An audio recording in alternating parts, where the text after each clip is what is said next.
এই রকম crispy cheese ball কী করে তৈরি করবেন আসুন দেখে নিই। প্রথমে কিছুটা ধনেপাতা ভালোভাবে চপ করে নেব, একদম ভালোভাবে।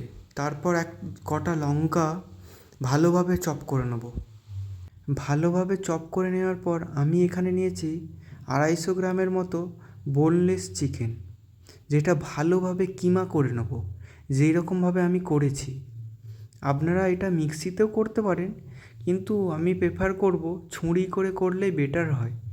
তারপর আস্তে আস্তে ওতে ধনেপাতা, কাঁচা লঙ্কা আর আদা রসুনের পেস্ট আর কিছু মশলা অ্যাড করতে হবে, যেগুলি হলো গরম মশলা, জিরে গুঁড়ো, ব্যাস। আর পরিমাণ মতো নুন ব্যবহার করতে হবে।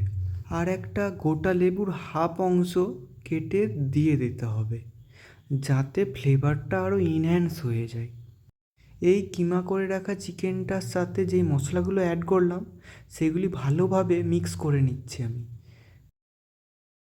আর একটু ধনেপাতা, কাঁচা লঙ্কা আমি সাইডে রেখেছিলাম, তার সঙ্গে একটু গুঁড়ো দুধ মিক্স করে নিলাম।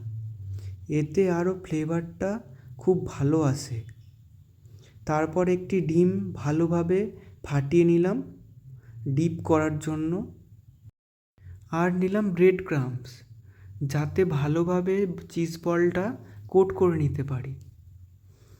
চিজটাকে 4 ভাগ করে নিলাম। আমি এখানে কিউব চিজ ইউজ করিনি, স্লাইস করেছিলাম।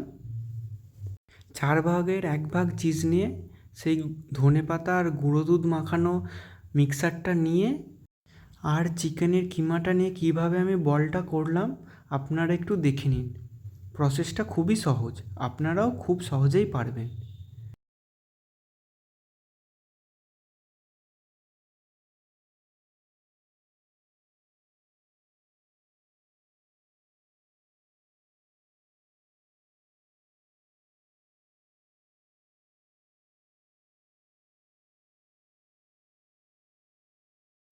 এরপর একটি কড়াইয়ে তেল গরম করে লো হিটে আমি একে একে চিজ বলগুলো ছেড়ে দিচ্ছি।